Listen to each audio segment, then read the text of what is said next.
Previously on the Concubine, Emily dared to rise. Vince burned with fury. But in a world ruled by secrets, power, and betrayal, even love becomes dangerous. Tonight, as the city sleeps, the Mafia awakens with blood on their hands and greed in their eyes. And Emily, she's not the same girl anymore. Concubine Episode 6. As soon as Vince Carbone left, Emily Bennett looked around for the driver. The same white car she had taken home 2 days earlier was parked in the garage. The driver, Luis Mendoza, had dropped her off last time. She walked into the living room and called out to the housekeeper. "Mrs. Ellie, listen." "Yes, ma'am," she replied, stepping out of the kitchen. "Tell Luis to get the car ready.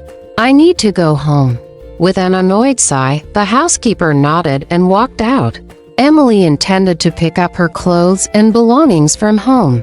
She could have easily asked Vince to arrange new outfits for her, and she knew he wouldn't have minded, but for some reason, she didn't want to rely on him for even the smallest need.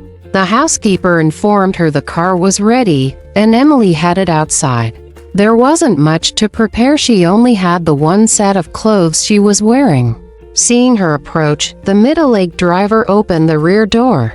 Unlike last time, she felt no hesitation stepping inside. When they reached her house, she told Luis to return in 3 hours and went inside. Her mother, Sarah Bennett, was home. The moment she saw Emily, her face lit up with joy. "Oh, my princess is here." Sarah rushed to hug her. To Emily, it felt like she hadn't seen her mother in years. "Did Vince come with you?" Sarah kissed her forehead and led her to the couch. "Where would he find the time, Mom?" "So, what happened last night?"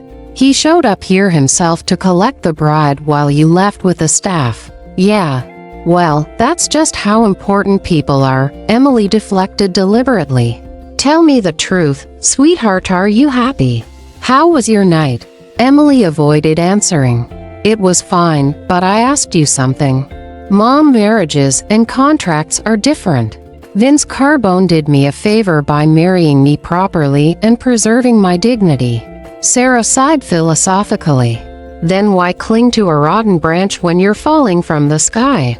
Emily replied bitterly, "When your chest burns with hatred, it doesn't leave room for better thoughts." "Do you regret it?" Sarah asked with a heavy heart. "Not at all. I'm just afraid he might divorce me one day." "Have you lost your mind?" Sarah asked, shocked. "You want to spend your whole life with a gangster? You'd have been better off marrying that brute Duke Malone. At least your brother would still be alive." "Mom, how could I have lived with that disgusting man? And what's this one like?" "I've already told you I want to stay with him forever." Foolish girl. The glitter of dirty money only brings temporary happiness. Emily pouted. "If I cared about his money, I wouldn't have come back to collect my old clothes. Then what is it?" "Mom, you married Dad because you loved him, right?" She laid her head in her mother's lap. "Yes, sweetheart, but that unfaithful man couldn't keep his promise to stay with me forever." Sarah drifted into memories of her beloved husband. "Why did you love Dad so much, Mom?" Sarah pressed a kiss to her forehead. "Loving someone isn't a choice, silly girl," Emily asked meaningfully. "So you know that falling for someone is involuntary?" "Yes, I know. But equality matters too, my moon. Vince Carbone is a man of great power, and we're nothing in comparison. To him, you're just a toy. And when a man gets bored of his toy, he either breaks it or gives it away." With determination, Emily replied, "Don't worry, Mom. If I can't rise to his level, I'll drag him down to mine. It'd be better to take a divorce and rebuild your life here. If you're afraid of gossip, we can sell this house and move somewhere else. At least that monster Duke Malone is gone now." "Mom, respectable girls don't ask for divorces." Sarah laughed. "Fine, let the respectable girl stay quiet. The thug will divorce you himself soon enough. Don't curse me, Mom." All right. I won't say another word, my doll. Now tell me, will you eat?" I wasn't in the mood to cook, so I didn't make anything. But if you're hungry, I can whip up something nice. Yes, I'll eat. Make a good vegetable dish. I'll pack my things in the meantime. Mom, where's that old mobile phone? What do you need it for? Sarah called back from the kitchen. I want to take it with me. Then take yours. No, you might need yours. I think it's in my old trunk. The phone was ancient, but Emily thought it best to keep a separate line to contact her mother. She didn't want to rely on Vince for even the smallest things. By the time Sarah started cooking, Emily had already packed her meager belongings. Her book bag wasn't big enough to hold everything, so she had to stuff most of it into shopping bags. She took her books to exams were coming up, and she could still take her 12th grade finals if she talked to Vince about it. Once done, she slipped into the kitchen to help her mother. After eating, she was ready to leave. The 3-hour window she'd given the driver was up. Right on time, a car horn sounded outside. She kissed her mother goodbye and headed for the door. The driver, seeing her step out, quickly exited the car and opened the rear door for her. Before reaching the safe house, Vince Carbone got a call from Salvatore the Shark Rossi. Rossi demanded a meeting. Instead of heading to the safe house, Vince decided to confront Rossi directly. He ordered his driver to turn the car toward the Rossi estate waterfront mansion. When he arrived, he wasn't alone. Hector El Fantasma Mendez cartel liaison, Commissioner Frank Donovan, Nikolai the Bear Volkov Russian Bratva, Lorenzo the Fixer Bianchi Consiglia, and Marco the Accountant Esposito were already there. These were the heavyweights of organized crime, the real kings of the city. Territories had been carved up. Drug trafficking, arms smuggling, extortion, hit jobs, brothels, gambling dens. They were neck deep in sin. Concepts like right or wrong were fairy tales to them. Whether they even believed in God was a question they'd never bothered to ask. The men sat around a long table in a private meeting room, not the main hall. Rossi occupied the head seat. The chair to his right reserved for Vince sat empty. Commissioner Donovan sat beside Vince's spot, while Volkov and Hector flanked the table. A few chairs remained vacant, not everyone had shown. Vince entering with a sarcastic smirk. Must be a real crisis if this many VIPs showed up. He dropped into his seat. Only Rossi cracked a faint smile. Empty glasses littered the table. The meeting had been going on for hours. A side table held bottles of bourbon, vodka, and red wine. Anyone thirsty helped themselves. Vince cold, staring down the table. Well, talk. Rossi, you don't know why you're here. Vince leaning back, bored. You called me. Start talking. Nikolai Volkov slamming his fist, not hiding his rage. You disrespected a made man over some 2-bit whore. Vince's jaw tightened, but he kept calm. Locking eyes with Volkov, he sneered.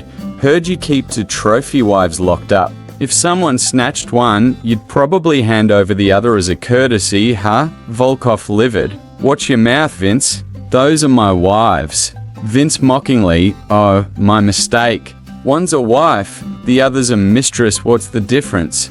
Volkov spitting, that concubine of yours? Duke Malaoon had her for 2 years, and Deputy Clint Orley got a taste before he died last night. Vince icy, leaning forward, funny, your virtuous second wife, Natasha? She serviced half the state politicians before you put a ring on her. Volkov red-faced, turning to Rossi, are we here to be insulted?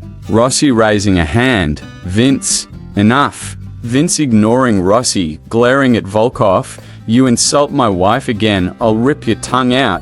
Hector's lucky he didn't lay a finger on her or he'd be in a body bag. Hector Mendez sneering, you think we're scared of you, old man? Vince calm, deadly, no, I'll weld bracelets to your wrists. See how tough you are then. Marco Esposito warning, you're tearing up the 5 families pact. Vince, you want a war. Rossi placating, cool off. Escalating this helps no one. Vince scanned the room. Hector had clearly poisoned the room before he'd arrived. Vince to Lorenzo Bianchi, the fixer, You've been quiet. Speak. Lorenzo clearing his throat. We've shared mistresses before, but we don't kill capos over it. You crossed a line. Vince standing, voice rising. You're all buying Hector's bullshit? He sent his men to kidnap my wife on our wedding night. I didn't whine to the commission, I handled Duke Malone myself. But when Hector bitched to Rossi, I explained. His gripe. I banned his thugs from my neighborhood. What's he losing? A dozen houses? Then he tries to shame me by sending his goons to snatch Sarah. I confronted him, and this ratty points at Hector. Mocked me. So yeah, I hit him. And Clint O'Reilly. He's dead because he tried to rape her. If he'd succeeded, I'd have skinned him alive. As for Sarah, she's my wife, not a mistress. You don't get to decide that. Lorenzo grudgingly. Maybe we should drop this. Hector smirking. Drop it. 2 of my men are dead. The girl begs forgiveness at my feet. Maybe I'll lend her to Volkov for a night. Unless Vince wants war. The room erupted in muffled laughter except Rossi. Vince's enemies were united. Vince quiet, smiling. Sure, send Sarah to you. But if she spends a night with Rossi, his daughter Farhana spends the week with me. And when she's with Volkov, his precious Natasha takes her place. Volkov roaring, lunging. You son of. Vince exploded into motion. He vaulted the table, tackling Volkov. A kick sent Hector crashing to the floor. Vince hauled Volkov up by his collar, slamming him against the wall. Vince growling, hand crushing Volkov's throat. Who's laughing now? The room froze. Then chaos shouts, chairs scraping.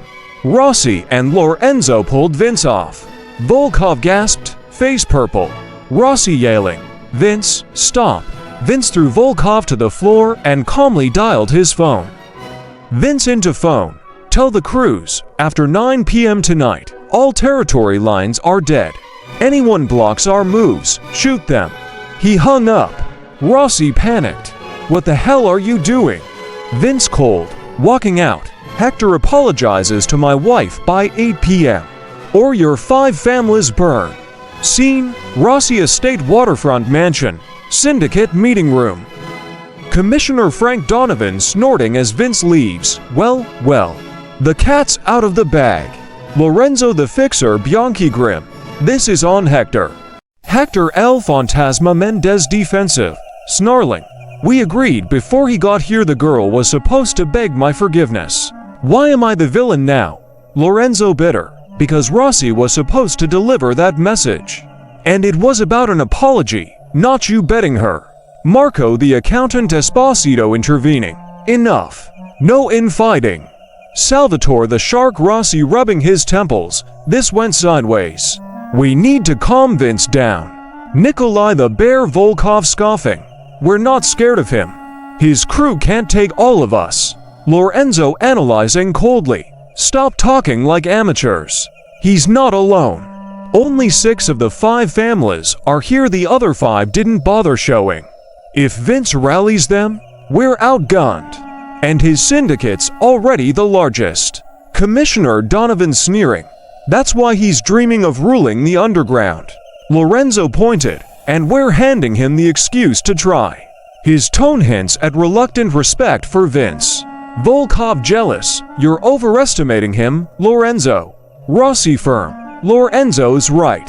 None of you could take Vince one-on-one. His crew's bigger, and he's never given us reason to think he wants the throne until now. Commissioner Donovan leaning in. Ever since Swordmaster Carbon retired to Mumbai, Vince has been flexing. He wants your seat, Rossi. Rossi shrugging. I'm no Swordmaster. I just keep the peace. Vince was his protege, and he handed me this title. Vince has never challenged that. Volkov smirking. What if we bring the Swordmaster back? Lorenzo dismissive. He's done. Loves his Mumbai villa too much. Marco nervous. Then how do we handle this? Lorenzo strategic. Hector apologizes. A full-blown war helps no one. Even if we win, the damage would cripple us. Marco nodding. Lorenzo's got a point. Rossi to Donovan. Your take, Commissioner Donovan grunting. We're not at war yet. Vince is just obsessed with that girl. Rossi looks at Volkov. Volkov grudging. Fine. We'll play along for now, but I will get that bastard. And his whore. I'll strip her naked in public before I'm done. Rossi ignoring the rant, focusing on Hector. Hector, it's your call. Hector mocking. So the Great Commission votes I grovel to some $2 tramp. Rossi correcting. Not a vote. Advice. Hector sneering. Same difference. Rossi firm. Then propose something better.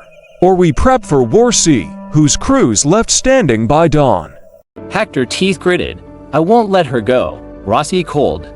That's a problem for later, unless Vince dumps her first. You're not touching her without starting a bloodbath. Lorenzo impatient. Enough future plans. What's the move now? Hector after a pause. Spitting the words. I'll apologize. The room exhales. Rossi approving. Smart move. Hector. This isn't retreat, it's buying time. Volkov muttering. Mark my words, I'll make Vince and that bitch pay. The others murmur half-hearted praise. Masking relief. The stakes are higher. The enemies are closer. And the war inside Vince's heart is only beginning. Will Emily survive the fire or become part of it? To be continued.